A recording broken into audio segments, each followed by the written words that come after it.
The silence from the Central Bank of Iraq is not an accident. It is not a lapse in communication. It is the sound of an institution that has said everything it needed to say, and is now waiting for the political class to catch up. But while the bankers wait, the political deadlines have just expired, and in Baghdad, that changes everything. Let me take you inside what just happened. On February 10th, Central Bank Governor Ali Alaq sat down with Ruda and Erbil and delivered the most definitive statement on monetary policy you have ever heard. He said the central bank is not studying the topic of changing the exchange rate. He called market speculation great confusion and misplaced. He dismissed any link between the budget deficit and currency adjustment as an incorrect link, and then he went quiet. Not silent in the sense of hiding, but silent in the sense of having nothing left to say. Because Alaq laid out the entire roadmap. He revealed that Iraq's foreign reserves exceed $100 billion, including more than 76 tons of gold. He disclosed that the money supply stands at approximately 100 trillion dinars, with more than 80% existing outside the banking system. He explained that this is primarily linked to the phenomenon of tax evasion and non-disclosure of revenue levels, profits and income that are achieved, especially in the trade sector. And he explained the solution: if money owners feel reassured about the existence of a fair and transparent tax system, they will bring their money and deposit it in banks. Reassurance.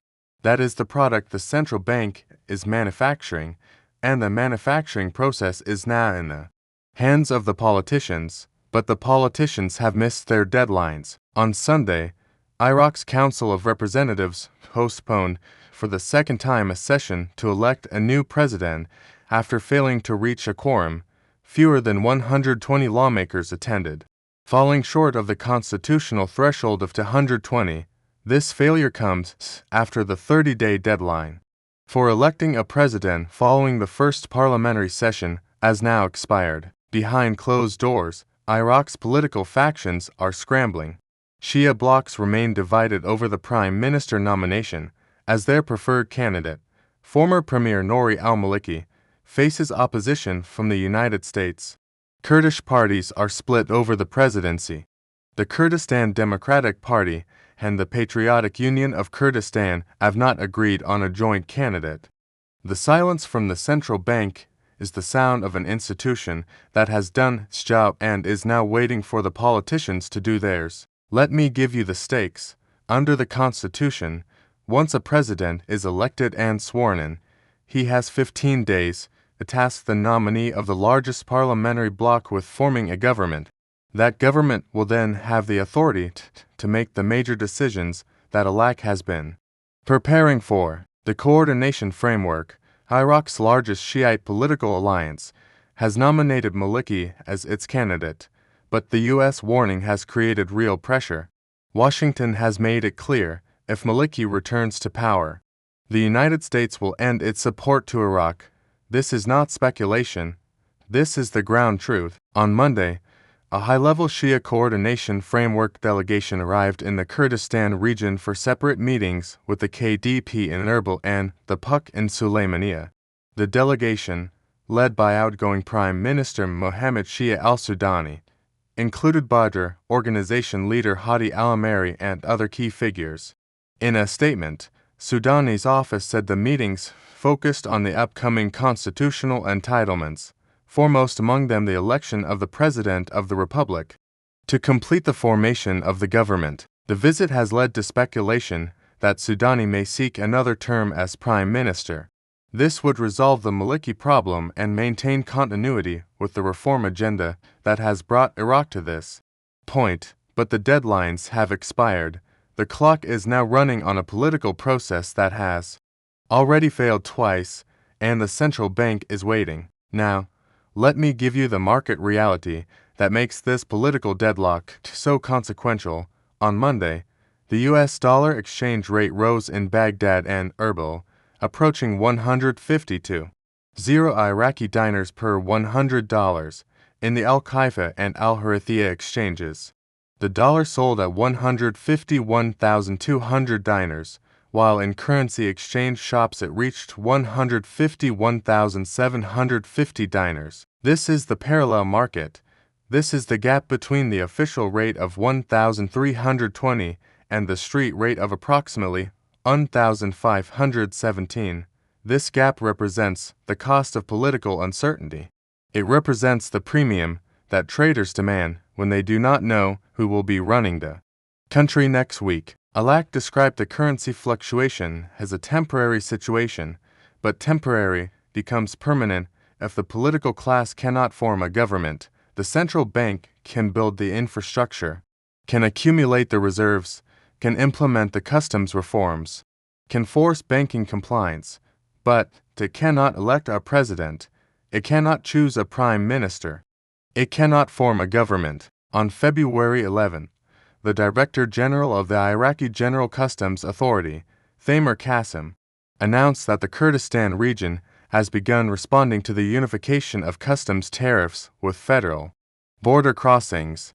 Advanced understandings are in place to implement the ASYCUDA electronic customs system across all points of entry. This is execution. This is the ASYCUDA crackdown that the central bank has been preparing. The system provides accurate, real-time information, eliminates estimation and human interference, and contributes to combating money laundering. On February 8, hundreds of traders protested in Baghdad, shutting down markets across the capital. They hung banners reading "Customs fees are killing citizens." In Basra, container fees surged from 3 million dinars to 35 million dinars. The Iraqi Traders Association called for a nationwide strike, but the government did not back down. MP Shagadi al-Zaidi dismissed the protests as an attempt to muddy the waters and stated the government would not reverse its implementation of the system. The General Authority of Customs announced that revenues exceeded 137 billion Iraqi dinars in January, rejecting claims of revenue losses as entirely the opposite. This is the reform agenda that is now waiting on political completion. On February 16, the central bank issued a directive to all licensed banks and financial institutions emphasizing that applicable laws do not recognize any discrimination between different editions of the US dollar.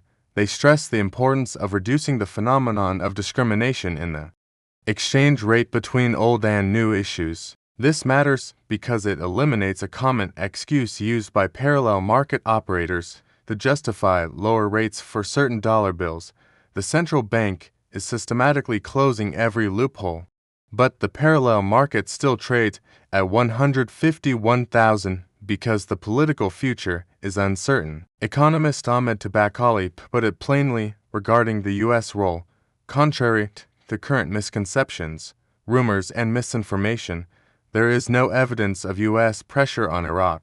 The new regulations require high levels of disclosure and transparency.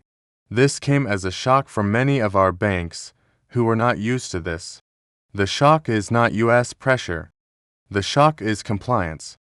And compliance requires a government that can enforce it.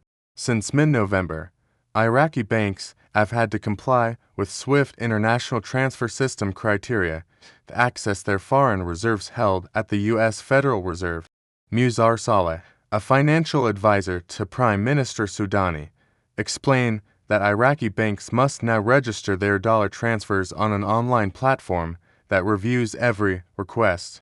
The Federal Reserve examines these requests, and if there are any suspicions about the final destination, it stops the transfer. Since this mechanism was adopted, the U.S. Federal Reserve has blocked about 80% of transfer requests due to doubts over where the money was actually going.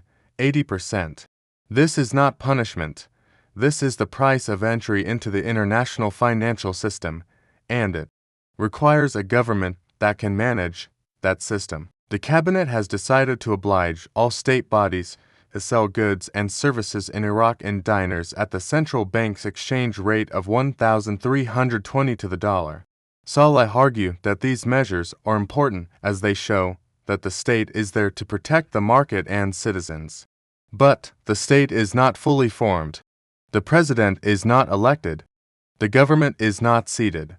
The deadlines have expired. Saad Altai, a retiree who helps his son run a small shop in Baghdad's Karada district, is feeling the heat of the fluctuating exchange rate. When the dollar was valued at 1,470, my pension was worth $336.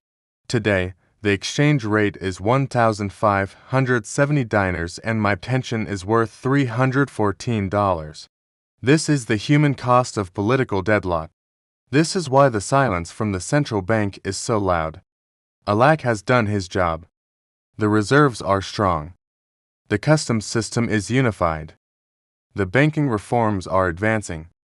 The digital infrastructure is launching. The rule of law is recovering stolen funds. But none of it can reach its full potential until the political class finishes its work. The central bank went quiet because it has nothing left to say until the government is formed. The political deadlines expired because the factions cannot agree. And the Iraqi people are caught in between. Alaq was explicit about the condition for change.